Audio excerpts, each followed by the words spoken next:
uma das coisas que mais me traz satisfação é ver que a gente, de alguma forma, tem contribuído para fazer com que as pessoas, em momentos como o que a gente está vivendo, não se desesperem no mercado. Eu me lembro quando eu tinha poucos anos de mercado e eu via alguma coisa acontecer como a dessa semana, por exemplo, eu ficava absolutamente desesperado e congelado. Eu não conseguia comprar ação. Eu falava, puta, eu vou esperar as coisas melhorarem, deixa essa neblina aqui dar uma dissipada para eu conseguir enxergar mais adiante. E a gente conversou ontem, pô, eu e você lá com umas 50 pessoas, muito mais talvez, e a galera tudo animada, ninguém preocupado, todo mundo comprando. Alguns falaram, pô, meu caixa já esgotou, tô comprando adoidado. É muito legal isso. Você não acha? Para mim foi extremamente gratificante. Totalmente, Felipe. Acho que receber aquela energia, né? A gente não sabe o quanto que a gente agrega, acaba agregando na vida das pessoas, né? Você vê o pessoal falando, porra, não vejo a hora que desabe ainda mais, que, porra, que fatia por 2 a bolsa, dê 50% de queda, circuit breaker, para eu comprar mais, porque eu tô gostando muito desse negócio. De fato, pessoal, a gente quer agradecer muito esse carinho que a gente recebeu. A gente falou com milhares de pessoas lá, foi muito legal, que foram levar o livro para ser autografado pelo Barsi, que é a lenda dos dividendos, a lenda viva dos dividendos, que a gente tem o privilégio de conhecer, enfim, de estudar a cabeça dele, de passar o máximo que ele passou para nós, né? Tanto para mim, quanto Felipe, pelo Lu, Jean, para vocês, né? Então, acho que esse carinho é muito importante. A gente deixa aqui de antemão nossos agradecimentos aí. Vou responder uma perguntinha, Felipe. Eu respondo uma, você responde outra, a gente vai para o pregão AGF fechado, pode ser? Bora. O Moses Gomes, ele fala assim, como fica a taxação dos dividendos? Moses, obrigado pela pergunta, cara. Na verdade, assim, desde que eu entrei no mercado, acho que foi em 2004, mais ou menos, eu ouço essa ideia de que os dividendos vão ser taxados, tá? A gente não é contra a taxação de dividendos desde que haja uma contrapartida adequada, tá? Desde que haja algum tipo de balanceamento, porque o empresário hoje ele já sofre com uma bola nas costas. A realidade é essa. Você quer gerar emprego, você tem que tirar um pouco desse peso do empresário. Ela mata a estratégia? De jeito nenhum. A estratégia começou em 1970, tá? Do Ações Garantem o Futuro. E você que não tem acesso à estratégia, ela tá dentro do AGF+, inclusive, para você ler e dar uma olhada no material. Ela começou numa época que os dividendos já eram taxados, tá? Em 15%, se eu não me engano. O Collor foi lá e fez uma lei em 94, se eu não me engano também, se eu me corrija se eu estiver errado, Felipe, mas em 94 ele fez uma lei dizendo que os dividendos não seriam mais taxados, até porque de uma certa forma, foi é uma no Fernando Henrique, na verdade, Fabião. Isso, desculpa, Felipe. Fernando Henrique, perfeito. Que era 15%, se eu não me engano, né? Era 15%. Acho que foi 96%, se eu não me engano. 94 ou 96, alguma coisa assim.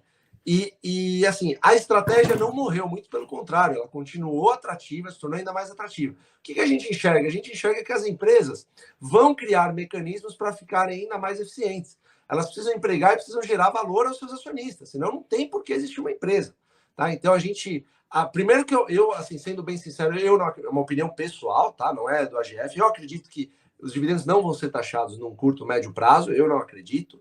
Se forem, eu acho que deve haver uma contrapartida. Ninguém aqui é contra, desde que haja uma contrapartida adequada, porque o empresário já sofre pra caramba. O Brasil, dizem, pessoal, que o Brasil é um dos únicos países que não se taxa o dividendo. Ao mesmo tempo, não se diz que no Brasil a gente tem uma das maiores cargas tributárias do planeta, tá? Então, são coisas para vocês avaliarem, tá? Mas ainda que sejam taxados esses dividendos, eu tenho certeza absoluta que isso não coloca a nossa estratégia em prática, até porque ela já se provou atemporal em um momento em que os dividendos já eram taxados. Vai lá, Philips, pega a pergunta lá. Você falou tudo.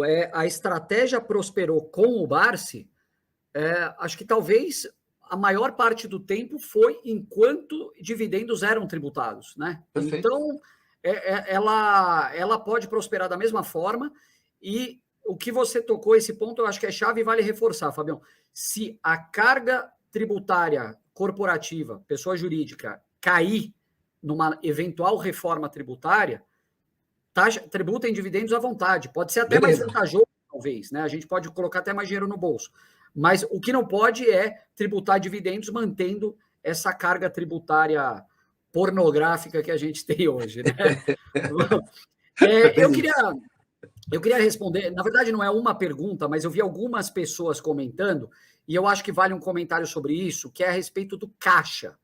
A gente falou sobre isso semana passada e, pessoal, o caixa ele é uma parte integrante da nossa estratégia. A gente tem uma reserva de emergência, que é aquela reserva que a gente não quer encostar nunca, está lá paradinha, e uma reserva de oportunidades. Volto a dizer, quando o mercado está em alta, é a hora de você construir a sua reserva de oportunidade. Quando ele está em baixa, é a hora de você ir usando a sua reserva de oportunidade. Então, a ideia é, quanto mais o mercado vai caindo, mais você vai consumindo essa reserva.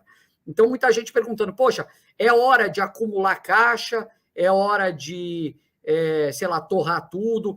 Eu, particularmente, eu acho que nem 8 nem 80. Eu já tive com caixa mais alto nas últimas semanas, talvez pudesse até ter acumulado um pouco mais, mas eu acho que eu fui um pouco mais agressivo nas minhas compras anteriores.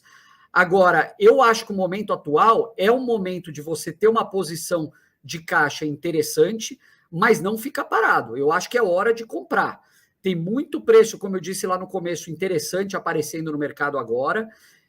E assim, pode ser que o preço da pandemia lá que você está tanto esperando, ele não chegue, né? As empresas, algumas delas, evoluíram muito desde a pandemia.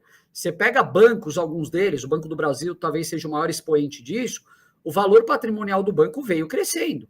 Então, para ele manter a mesma relação preço-patrimônio, naturalmente ele vai estar numa cotação mais alta hoje, porque o patrimônio dele subiu. E isso se aplica a várias empresas que, por sinal, apresentaram resultados muito bons nos últimos trimestres. Então, o fundo do poço chegou, puta, é impossível dizer, ninguém aqui sabe, ninguém tem bola de cristal. Mas se você está vendo ação barata, vai lá e compra, aproveita para comprar um dividendo barato, que a gente sabe que essas oportunidades, muitas vezes, elas duram pouco tempo, né, Fabião?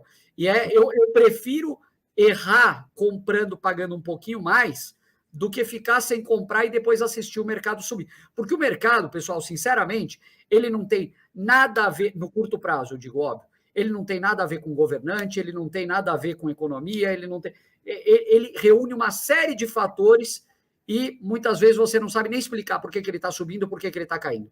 Hoje, para vocês terem uma ideia, a Bolsa chegou a bater uma mínima de 107 mil pontos e está fechando aqui quase a 110. Por quê? Notícias que acabam sendo o guia de curto prazo, aí a bússola de curto prazo de muita gente, e não é nisso que a gente busca se orientar.